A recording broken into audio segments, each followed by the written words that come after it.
ఈరోజే నారద జయంతి, పైగా 3వ వైశాఖ శనివారం. ప్రతి సంవత్సరం వైశాఖ మాసం కృష్ణపక్ష పాడ్యమి నాడు నారద మహర్షిని ఎంతో భక్తి శ్రద్ధలతో పూజిస్తారు. ఈ కథను విన్నా, చదివినా, చెప్పినా, వినిపించినా జన్మల పాపాలు తొలగి కోటి జన్మల పుణ్యం వస్తుంది, సకల శుభాలు కలుగుతాయి. మరి ఆ కథ ఏంటో ఇప్పుడు ఈ వీడియోలో తెలుసుకుందాం. ముందుగా వైశాఖ పురాణంలోని ఒక విశిష్టమైన కథను ఇప్పుడు విందాం. అదే ఛత్రదాన మహిమ కథ. శృతదేవ మహాముని శృతకీర్తి మహారాజుకు ఇలా చెప్తున్నాడు. వైశాఖ మాసమున ఎండకు బాధపడే సామాన్యులకు, మహాత్ములకు ఎండ వలన బాధ కలగకుండా ఉండడానికై గొడుగిచ్చిన వారి పుణ్యం అనంతం. దాన్ని వివరించే కథ చెబుతాను, శ్రద్ధగా విను అని శృతదేవ మహాముని ఇలా చెప్పడం ప్రారంభించాడు. పూర్వకాలంలో వంగదేశమున సుకేత మహారాజు కుమారుడైన హేమకాంతుడు అనే రాజు ఉండేవాడు. మహావీరుడైన హేమకాంతుడు ఒకప్పుడు వేటకు వెళ్ళాడు. అడవిలో వరహము మున్నగు జంతువులను చాలా వాటిని వేటాడి అలసిపోయి ఆ అలసట తీర్చుకోవడానికి ముళ్ళ ఆశ్రమానికి చేరుకున్నాడు. ఆ ఆశ్రమం సదర్జనుడు అనే ముళ్ళ ఆశ్రమం. ఆ సమయంలో ఆ ముని తపో దీక్షలో ఉన్నారు. ఈ విషయం తెలియని రాజకుమారుడు ఆ మున్ని పలు విధాలుగా పలకరించాడు. కాని ముని సమాధానం చెప్పకపోవడంతో రాజకుమారుడికి కోపం వచ్చి ఆ మునిని చంపబోయాడు. ఆ ముని తన్ను ఆదరించలేదని రాజు కోపగించాడు. అప్పుడు ఆ ముళ్ళ శిష్యులు అక్కడికి చేరి రాజును వారించి ఇలా పలికారు. ఓ దుర్బుద్ధి, మా గురువులు తపోదీక్షలో ఉన్నారు. వారికి బాహ్య స్మృతి లేదు, కాబట్టి వారు మిమ్మల్ని చూడలేదు, అలాగే గౌరవించలేదు. ఇటువంటి వారిపై కోపం పనికిరాదు అని సమాధానం చెప్పారు. ఆ మాటలు విన్న కుశకేతుని కుమారుడైన హేమకాంతుడు శిష్యుల్ని చూసి ఇలా పలికాడు. మీ గురువులు తపోదీక్షలో ఉంటే మీరు అలసిన నాకు ఆతిథ్యం ఎందుకు ఇవ్వలేదు? అలసి వచ్చిన నాకు ఆతిథ్యం ఇవ్వాలి కదా అని కోపంతో పలికాడు. అప్పుడు ఆ శిష్యులు ఇలా సమాధానం చెప్పారు. రాజకుమారా, మేము భిక్షాన్నం తినేవారం. నీకు ఆతిథ్యం ఇవ్వడానికి మా గురువుల అనుమతి లేదు. ఇలా మేము నీకు ఆతిథ్యం ఇవ్వలేము అని చెప్పారు. దీంతో హేమకాంతుడు, ప్రభువులైన మేము క్రూర జంతువులు, దొంగలు మున్నగు వారి నుండి మిమ్మల్ని రక్షించే ప్రభువులం. మేమిచ్చిన అగ్రహారాలు మిగతా వాటిని మీరు పొంది మా మీద ఈ విధంగా ప్రవర్తించరాదు. కృతజ్ఞుడైన మిమ్మల్ని చంపినా తప్పులేదు అని పలికి వారిపై బాణాలు ప్రయోగించి కొంతమంది శిష్యుల్ని చంపాడు. దీంతో మిగిలిన శిష్యులు భయంతో పారిపోయారు. రాజభటులు ఆశ్రమంలోని వస్తువులను కొల్లగొట్టారు, ఆశ్రమాన్ని పాడు చేశారు. తర్వాత హేమాంగదుడు తన రాజ్యానికి వెళ్లిపోయాడు. కుశకేతుడు తన కుమారుడు చేసిన తప్పిదానికి కోపగించాడు. నీవు రాజుగా ఉండడానికి పనికి రావు అని తన కుమారుణ్ణి దేశం నుంచి వెళ్లగట్టాడు. హేమకాంతుడు తండ్రిచే పరిత్యజుడై దేశ బహిష్కృతుడై అడవుల్లో వసించుచూ కిరాతుడై జీవించసాగాడు. ఈ విధంగా 28 సంవత్సరాలు గడిచాయి. హేమకాంతుడు కిరాత జీవనానికి అలవాటు పడిపోయాడు. కిరాత ధర్మాలను ఆచరిస్తూ కిరాతుడై జీవిస్తూ ఉండేవాడు. బ్రహ్మహత్యా దోషమున నిలకడలేక అడవులు బట్టి తిరుగుతూ జీవించసాగాడు. ఇక వైశాఖ మాసమున త్రితుడు అనే ముని ఆ అడవిలో ప్రయాణిస్తూ ఉన్నాడు. ఎండవేడికి బాధపడి దప్పికచే పీడించబడుతూ ఒకచోట మూర్చిల్లిపోయాడు ఆ ముని.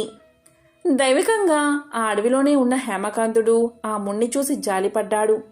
దీంతో హేమకాంతుడు మోదుగా ఆకులను తెచ్చి ఎండపడకుండా గొడుగుగా చేశాడు. తన దగ్గర ఉన్న సొరకాయ బుర్రలో ఉన్న నీటిని ఆ ముని మీద చల్లి అతని సేద తీర్చాడు. దీంతో త్రితుడు అనే ముని హేమకాంతుడు చేసిన ఉపకారాలచే సేద తీరి సొరకాయ బుర్రలోని నీరు తాగి మోదుగాకుల గొడుగుతో ప్రయాణం చేసి ఒక గ్రామాన్ని చేరి సుఖంగా ఉన్నాడు. హేమాంగదుడు వ్రతాన్ని ఆచరించకపోయినా జాలిపడి మునికి గొడుగును కల్పించి నీటిని ఇవ్వడం వల్ల అతనికి ఉన్న పాపాలన్నీ తొలగిపోయాయి. దీనికి హేమకాంతుడు ఎంతో ఆశ్చర్యపోయాడు. కొంతకాలానికి అతడు రోగగ్రస్తుడై ఉన్నాడు. పైకి లేచి ఉన్న జుట్టుతో భయంకర ఆకారమైన యమదూతలు హేమకాంతుడిని ప్రాణాలు తీసుకుపోవడానికి వచ్చారు. ఆ యమదూతలను చూసి హేమకాంతుడు భయపడ్డాడు. వైశాఖమున మోదుగాకుల గొడుగును సొరకాయ బుర్ర నీటిని ఇచ్చిన పుణ్యఫలమున వానికి శ్రీ మహావిష్ణువు శృతికి వచ్చి విష్ణువును స్మరించాడు. అప్పుడు దయాశాలి అయిన శ్రీ మహావిష్ణువు వెంటనే తన మంత్రిని పిలిచి, నీవు హేమాంగదుణ్ణి భయపెడుతున్న యమదూతుల్ని నివారించు. వైశాఖ మాస ధర్మమును పాటించిన హేమాంగదుణ్ణి వారి నుంచి రక్షించు.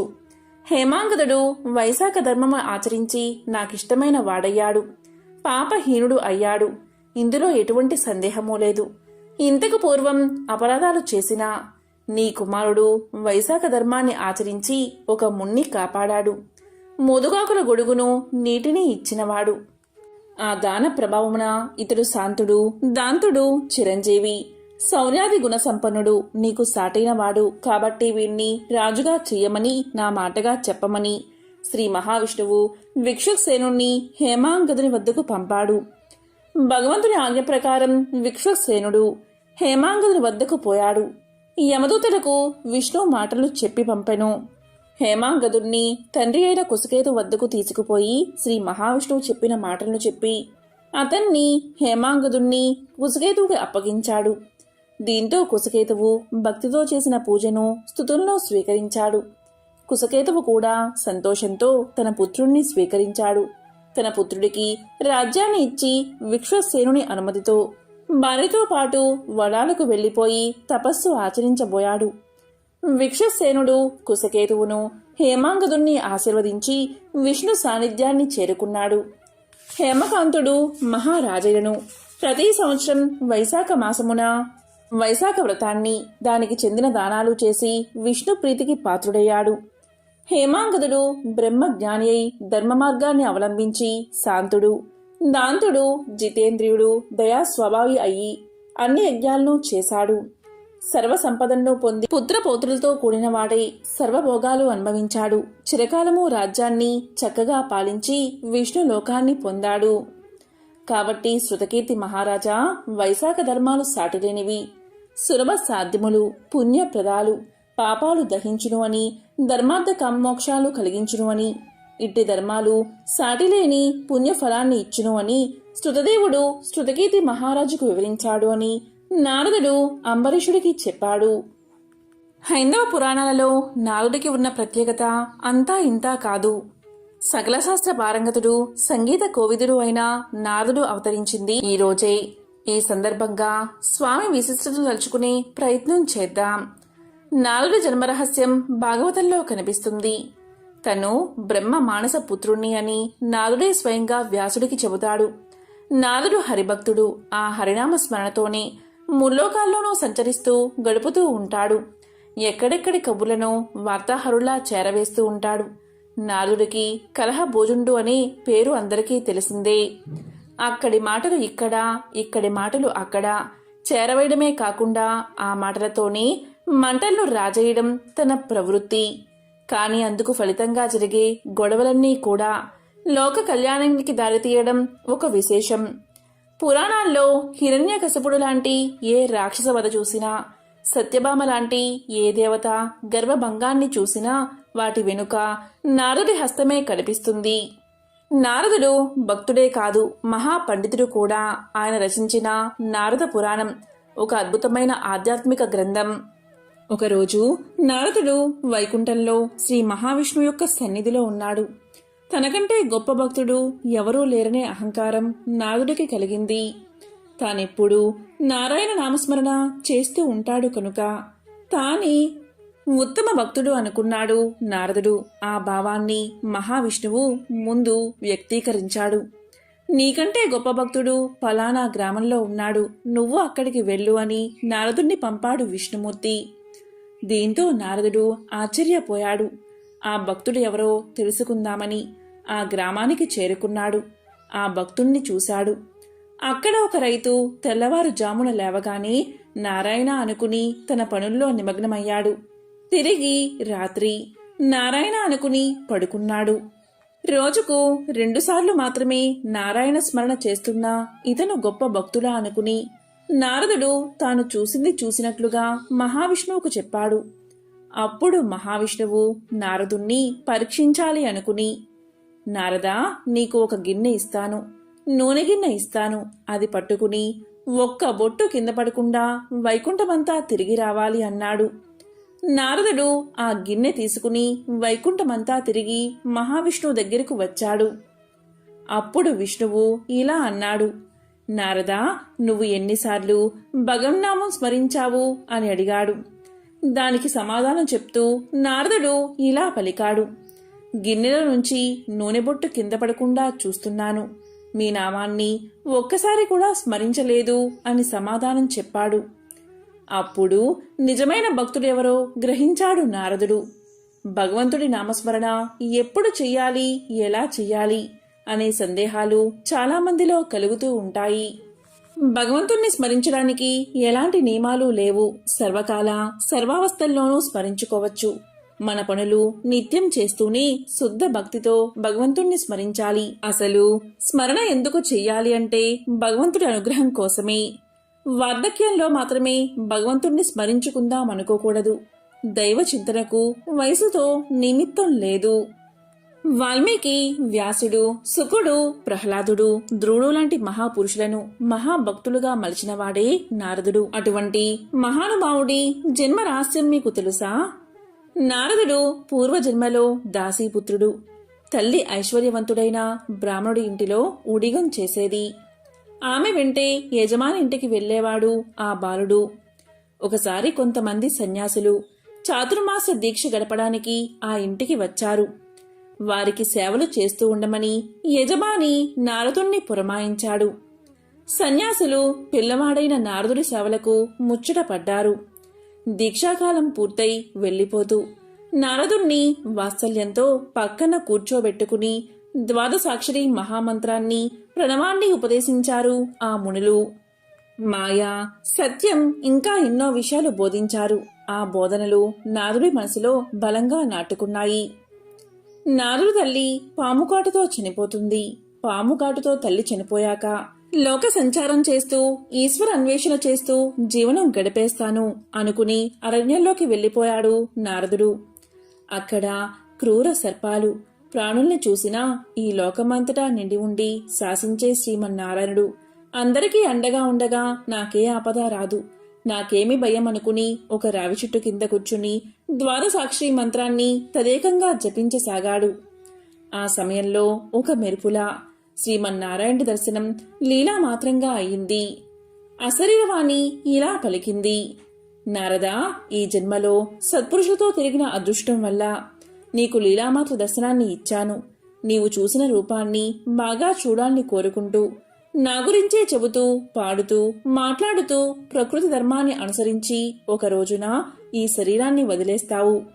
ఆ తర్వాత నీవు బ్రహ్మదేవుడి కుమారుడిగా జన్మిస్తావు. ఆనాడు నీకు మహతి అనే వీణను బహుకరిస్తాను.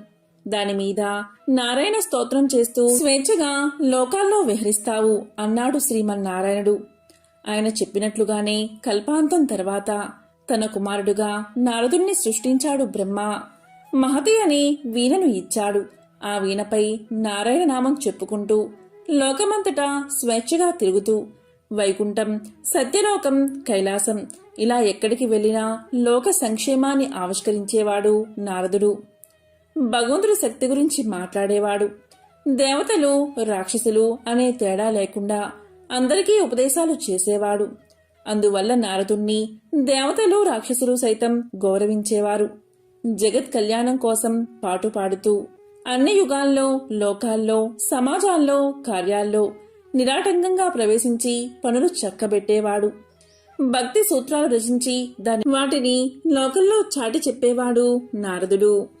నారదుడు ముల్లోకవాసి, బ్రహ్మజ్ఞాని, బ్రహ్మచారి. ఆ జన్మ బ్రహ్మచారి కాని ఆయన కూడా ఒకసారి వివాహం చేసుకోవాలి అనుకున్నాడు. ఒక స్వయంవరానికి హాజరయ్యాడు. ఆ కథా వృత్తాంతమేంటో ఇప్పుడు తెలుసుకుందాం. నారదుడు ఒకసారి శివుడి కోసం మానస సరోవరం వద్ద ఘోర తపస్సు చేశాడు. దాన్ని ఆటంకపరిచేందుకు ఇంద్రుడు, రంభ, ఊర్వశి, మేనకలను సైతం పంపినా నారదుడు చలించకుండా శివుడి తపస్సు ఆచరించి శివానుగ్రహాన్ని పొందాడు. అయితే ఆయనలో కించిత్ గర్వంతో కైలాసానికి వెళ్లి అక్కడ మహాదేవుడితో నేను కామక్రోధాలను జయించాను అనగా నవ్వి ఊరుకున్నాడు శివుడు. కానీ నీవి విషయం శ్రీహరికి మాత్రం చెప్పకు అని పలుకుతాడు నారదుడు. కానీ నారదుడు మాత్రం కొంతకాలం తర్వాత వైకుంఠానికి వెళ్లి శ్రీహరితో మానస సరోవరం దగ్గర చేసిన తపస్సు, భంగం చేయడానికి వచ్చిన ఇంద్రలోక కన్యలు వారిని తన మనసులోకి రానివ్వలేదన్న విషయాన్ని గర్వంగా చెప్పాడు. అంతే, శ్రీహరి మాయతో నారదుడి మనసు మారిపోయింది. భూలోకంలో కళ్యాణపురమనే ఒక పట్టణముంది. సస్యశ్యామలమై దేనికి కొరత లేకుండా ఉన్న ఆ పట్టణంలోని ప్రజలంతా సుఖ సంతోషాలతో ఉండేవారు. ఆ పట్టణ రాజుకు అతిలోక సౌందర్య రాశి అయిన ఒక కూతురు ఉంది. ఆమె పేరు రమాదేవి. సృష్టిలోని అందాన్నంతా రాసిపోసి బ్రహ్మ ఆ ఒప్పుల కుప్పను సృష్టించాడేమో అనిపించేలా ఉంటుందామె. ఒకసారి నారదుడు ఆ రాజు దగ్గరికి వెళ్తాడు. ఆ రాజు నారదుణ్ణి చూసి అర్ఘపాదులు ఇచ్చి ఆతిథ్యాన్ని ఇస్తాడు. అంతలో ఆ రాజకూతురు అక్కడికి, అంటే రమాదేవి అక్కడికి వస్తుంది. ఆమె జాతకం చూసిన నారదుడు ఆమెను శ్రీహరి వివాహం చేసుకుంటాడని చెప్తాడు. కాని ఆమె సౌందర్యానికి వసుడవుతాడు. అంతలోనే ఆ రాజు తన కూతురు స్వయంవరం గురించి నారదుడికి చెబుతాడు. నీ కూతురి స్వయంవరానికి తప్పకుండా వస్తానని మాట ఇచ్చి రాజును రమాదేవిని ఆశీర్వదించి అక్కడి నుంచి సరాసరి వైకుంఠానికి చేరుకుంటాడు నారదుడు. కొన్ని రోజుల తర్వాత రమాదేవి స్వయంవరం జరుగుతుంది. అక్కడ విశాలమైన ఆ సభా మండపం అంతా వివిధ దేశాధీశులతోనూ రాకుమారులతోనూ నిండిపోతుంది. అయితే అక్కడ కూర్చున్న వారి నేత్రాలు మాత్రం అపరంజి బొమ్మను, అందాల రాశిని ఎప్పుడెప్పుడు చూస్తామా అన్న ఆకాంక్షతో వెలిగిపోతున్నాయి. ఇక నారదుడైతే చెప్పవలసిన అవసరమే లేదు. రమాదేవి వచ్చి తన మెడలో పుష్పమాల వేసినట్టు, ఆమెతో తాను సర్వసుఖాలు అనుభవిస్తున్నట్లు ఊహాలోకంలో తేలిపోతున్నాడు. అలా ఎవరి ఊహల్లో వారు తన్మయలై ఉన్నవేళ ఒక్కసారి కళ్యాణపురాధీశుడు మండపాన్ని చేరుకోవడంతో వారి ఊహాలోకానికి తెరపడినట్లు అయ్యింది. ఆస్థాన పురోహితుడు వేద మంత్రాలు చదువుతుంటే శ్రావ్యమైన రీతిలో మంగళ వాద్యాలు మిన్నంటి మోగుతుండే చేతిలో పూలమాల పట్టుకుని అందమైన మేలి ముసుగులో అనేక మంది చెలికెత్తలు వెంటరాగా సుకుమారంగా నడుచుకుంటూ సభా మండపాన్ని చేరుకుంది రమాదేవి. ఆ సమయంలో మహారాజు ఇలా పలికాడు. ఇప్పుడు మీలో ఒకరి గలసీమలోనో నా కూతురు వరమాలను వేస్తుంది. ఆ భాగ్యశాలే నాకు అల్లుడు అని. వెంటనే కూతురు వైపు చూసి ఇలా అన్నాడు. తల్లి, ఇంతమంది రాజుల్లో నీకు నచ్చిన వరుడెవరో తేల్చుకునే శుభతరుణమిది. ఆలస్యమైనా బాగా ఆలోచించుకుని నీ భాగస్వామిని ఎంచుకో అని ఆదేశించాడు. తండ్రి మాట కోసమే ఎదురుచూస్తున్న ఆ పూబోని అప్పటికే తాను ఎవరిని కట్టుకోవాలో మనసులో గట్టిగా నిర్ణయించుకోవడంతో అంతే స్థిరంగా రాకుమారుల వైపు అడుగుల్ని కదిపింది. ఆమె కళ్ళు తన మనోహరుడి కోసం వెదుకులాడుతూ ఉండగా ముందుకు నడిచింది. అందర్నీ దాటుకుంటూ వెళ్లి ఆమె అడుగులో అడుగు వేసుకుంటూ సరాసరి నారదుడి దగ్గరికే వస్తుంది. రావడమేమిటి, ఆ చేతిలోని వరమాలను ఏమాత్రం ఆలోచించకుండా మెడలో వేసేయడమేమిటి, అంతా క్షణంలో జరిగిపోయింది. పట్టలేని ఆనందంతో ఆమె మృదువైన కరకమలాన్ని తన చేతిలోకి తీసుకుని వెంట తీసుకుపోయేందుకు ప్రయత్నించాడు నారదుడు. ఇంతలో వదులు వదులు అన్న పెనుగులాటతో నారదుడు బాహ్య శృతిలోకి వచ్చాడు. అప్పటికే రాజులందరితో పాటు వారి మధ్యలో కోటి సూర్య ప్రభా సమానుడై వెలుగొందుతున్న శ్రీ మహావిష్ణువును రమాదేవి చూడడం, పులకించిన మదితో తన హృదయనాథుడైన శ్రీహరి గలసీమలో పుష్పమాలను అలంకరించడం జరిగిపోయింది. వెంటనే విష్ణువు తన వాహనమైన గరుడిపైన ఆమెను ఎక్కించుకుని వైకుంఠానికి తరలిపోవడం కూడా జరిగిపోయింది.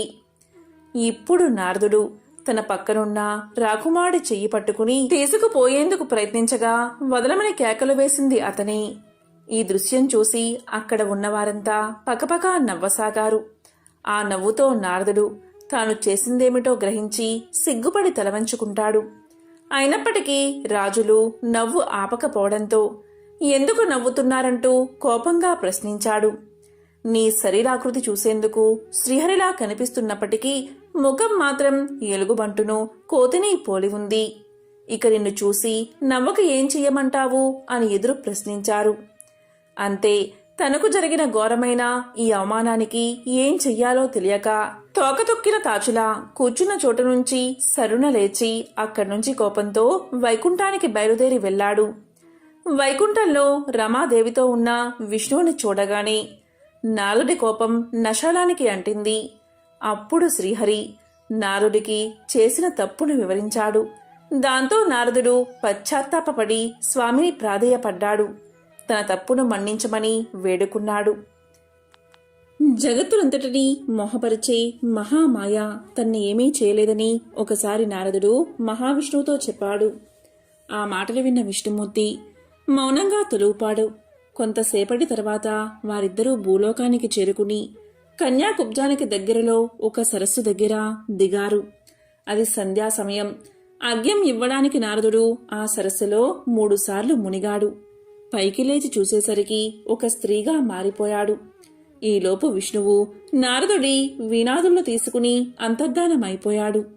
స్త్రీగా మారి సరస్సు ఒడ్డున విహరిస్తున్న నారదుణ్ణి అటుగా వచ్చిన కన్యాకుబ్జపురాజు తాళధ్వజుడు చూశాడు.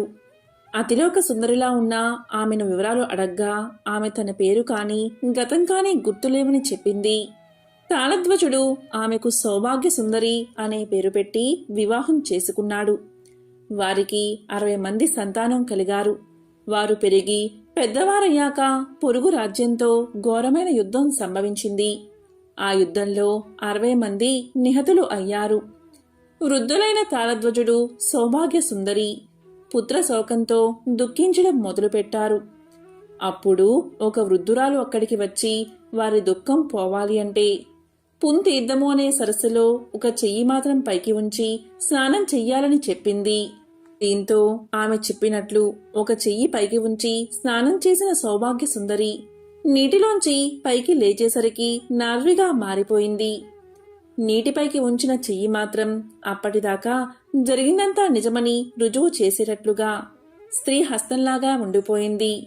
ఆ జ్ఞాపకాలన్నీ నారదుడి తలుపుల్లోనే ఉన్నాయి. తల పైకెత్తి చూసేసరికి సరస్సు ఒడ్డున శ్రీ మహావిష్ణువు చిద్విలాసం చేస్తూ కనిపించాడు. తాళధ్వజుడు మాత్రం కనిపించలేదు. అదంతా మాయా అని అర్థమైనా స్త్రీ రూపంలో ఉన్నప్పుడు తనకు జన్మించి ఆ తర్వాత గతించిన 60 మంది పిల్లలపై నారదుడికి మమకారం మాత్రం పోలేదు. తన పిల్లలు శాశ్వతంగా అందరికీ గుర్తుండిపోయే వరాన్ని ఇవ్వాలని మహావిష్ణువును జగన్మాతను నారదుడు వేడుకున్నాడు. ఫలితంగా కాల వర్గీకరణలో సంవత్సరాలకు నారదుడి పిల్లల పేర్లు అయిన ప్రభవ, విభవ మొదలైనవి స్థిరపడ్డాయి. ఒకరోజు శివుడు కైలాస పర్వతంలో తన కుటుంబంతో విశ్రాంతి తీసుకుంటున్నాడు. అకస్మాత్తుగా నారదముని శివుని ముందు ప్రత్యక్షమై ఆయనకు నమస్కారం చేశాడు. నారదుడు అప్పుడు తన చేతిలో ఉన్న బంగారు మామిడి పండును శివునికి అందించాడు. శివుడు ఆశ్చర్యపోయి, నారదా, ఈ మామిడి పండు ఇవ్వడానికి ఇంత దూరం కైలాస పర్వతానికి వచ్చావా? ఎందుకు అని అడిగాడు. అప్పుడు నారదుడు ఇలా సమాధానం చెప్పాడు. స్వామి పరమేశ్వర, ఇది సాధారణ మామిడి కాదు అని నారదుడు సమాధానం చెప్పాడు. ఇది జ్ఞానానికి సంబంధించిన బంగారు మామిడి. ఈ మామిడిని ఎవరు తింటారో వారికి శాశ్వత జ్ఞానం లభిస్తుంది. అయితే ఈ మామిడి పండు తినడానికి ఒక షరతు ఉంది అన్నాడు నారదుడు. నారదుడు ఈ విధంగా చెప్పేలోపే శివుడు ఆ పండును తీసుకుని 4 ముక్కలుగా కోసే పనిలో ఉన్నాడు. అప్పుడు వెంటనే శివుడు ఇలా అనుకున్నాడు. నారదుడు ఏదైనా ఎవరికైనా ఇస్తే ఏదో ఒకటి జరుగుతుంది. అయినా ఏంటో తెలుసుకుందామని శివుడు నారదుణ్ణి దీన్ని తినడానికి ఎటువంటి షరతులు ఉన్నాయి అని అడిగాడు. అప్పుడు నారదుడు చిరునవ్వుతో ఈ పండు ఒక్కరే తినాలి అని సమాధానం చెప్పాడు.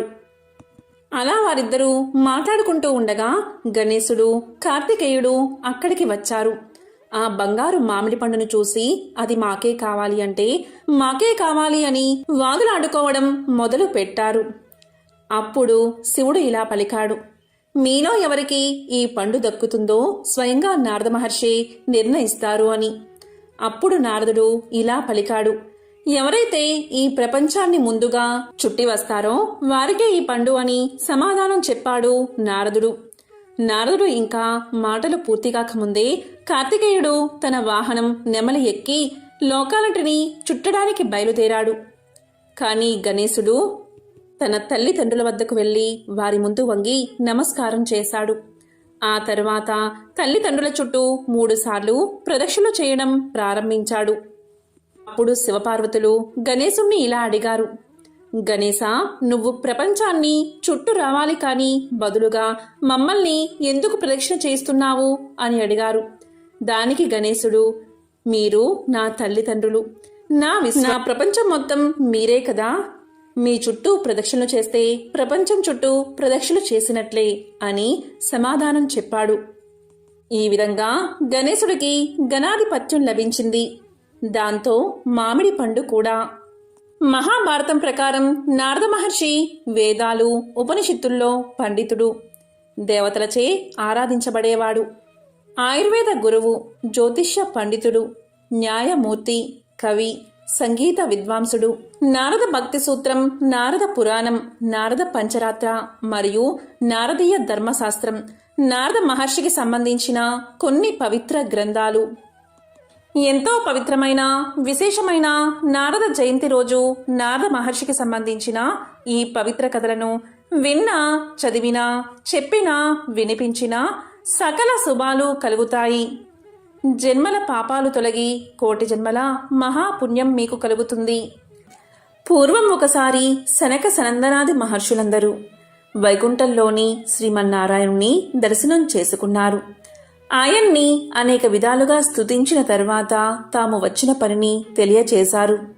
వారు ఈ విధంగా పలికారు, కలియుగంలో ధర్మం ఒంటి పాదంలో నడుస్తుంది. ప్రజలు ఆహార విహారాలకే ప్రాధాన్యత ఇస్తూ ఆచారహీనులుగా జీవిస్తూ కామక్రోధాలకు వసులై కలి ప్రభావంతో అధర్మబద్ధమైన జీవితాన్ని గడుపుతున్నారు. అందువల్ల ప్రజల్ని చక్కదిద్ది ధర్మాన్ని ఉద్ధరించే ఉపాయం సెలవు ఇవ్వమని మహర్షులు శ్రీ మహావిష్ణువును అర్థించారు. అప్పుడు శ్రీ మహావిష్ణువు ఈ విధంగా చెప్పడం ఆరంభించాడు. అధర్మం ప్రబలినప్పుడు స్వయంగా యుగయుగమునందున అవసరాలకు అనుగుణంగా వివిధ అవతారాలు ధరించాను.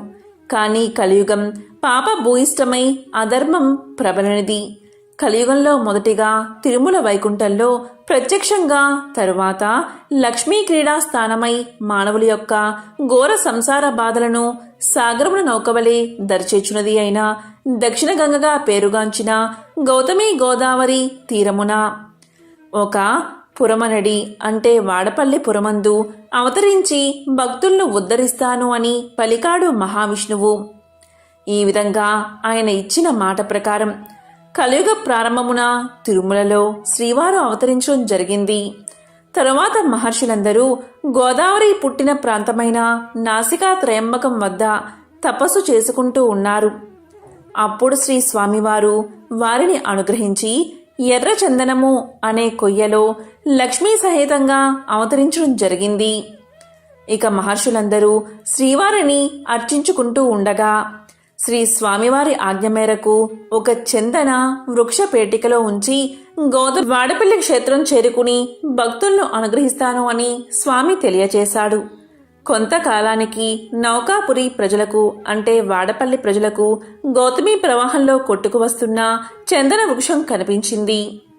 తీరానికి తీసుకువద్దామని వెళ్ళినంతలో అదృశ్యమైపోవడం ప్రారంభించింది. ఈ విషయమై గ్రామస్తులందరూ పండితులతో చర్చించిన శ్రీవారి యొక్క లీలలు వారెవరూ కనుగొనలేకపోయారు. తిరిగి శ్రీవారే భక్తుడైన వృద్ధ బ్రాహ్మణుడుకు కల్లో కనిపించి, కలి కల్మషం వల్ల మీరు నన్ను కనుగొనలేకపోతున్నారు కనుక పురజనులందరూ వేకువనే గౌతమి స్నానంతో పవిత్రులై మంగళ వాయిద్యాలతో నౌకలో నదీ గర్భంలోకి వెళితే కృష్ణగరుడ వాలిన చోట నేనున్న చందన పేటిక దొరుకుతుందని చెబుతారు. దాంతో పురజనులు శ్రీ స్వామివారి ఆదేశాన్ని పాటించి నౌకలో నది గర్భంలోకి వెళ్ళగా చందన పేటిక లభించింది. దాన్ని తీరానికి తీసుకువచ్చి నిపుణుడైన శిల్పితో తెరిపించగా అందులో శంఖచక్ర గదాధారుడే లక్ష్మీ సహితుడైన దివ్య మంగళ విగ్రహం కనిపించింది. అంతలోనే అక్కడికి దేవర్షి నారదుడు విచ్చేశాడు. గతంలో మహర్షులు వైకుంఠానికి వెళ్ళి ప్రజలకు ధర్మాన్ని ఉద్ధరించడానికి ఉపాయం చూడవలసిందిగా విష్ణువును ప్రార్థించడం, విష్ణువు నౌకాపురిలో అర్చావతారంగా వెలుస్తానని చెప్పడం మొదలైన విషయాలు నారదుడు పురజనులకు వివరించాడు.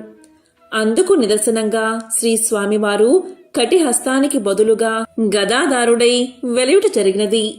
తరువాత సప్త ప్రాకారాలతో దేవాలయాన్ని కట్టింప చేశారు. వేమంటే పాపాలను, కట అంటే పోగొట్టేవాడు కనుక స్వామికి వెంకటేశ్వరుడని నాలుడే స్వయంగా నామకరణం చేసి ప్రతిష్ఠింప చేశాడు. వాడపల్లి శ్రీ వెంకటేశ్వర స్వామి నిలువెత్తు రూపం చూడగానే మనస్సును ఆకట్టుకుని తిరుమలేశుని దర్శించిన అనుభూతి మనకు కలుగుతుంది. భారతదేశంలో అశేష భక్తజనం దర్శించే ఆరాధ్య దేవాలయాల్లో వాడపల్లి ఒకటి. వాడపల్లి తీర్థమనగా వాడవాడలా ఉత్సవమే, ఆ బాల గోపాలానికి ఆనందమే. ప్రతి ఏటా చైత్రశుద్ధ ఏకాదశి నాడు శ్రీ స్వామివారి తీర్థం కళ్యాణోత్సవం వైభవంగా జరుగుతాయి. తిరుపతి మహాక్షేత్రానికి సమీపంలో ఒక పల్లెలో భీముడు అని ఒక కుమ్మరివాడు ఉండేవాడు. అతను పేదవాడు. కుండలను తయారు చేసి వాటిని అమ్ముకుని జీవనం సాగించేవాడు. అతనికి శ్రీనివాసుడిపై భక్తి ఎక్కువ. చిరకాలం దేవుణ్ణి పూజించాలి అని ఉన్నా కుటుంబ పరిస్థితిని బట్టి అతనికి అలాంటి అవకాశం ఉండేది కాదు. అందువల్ల తాను కుండలను తయారు చేసే ప్రదేశంలో శ్రీ వెంకటేశ్వర స్వామివారి ప్రతిమను ఉంచుకున్నాడు.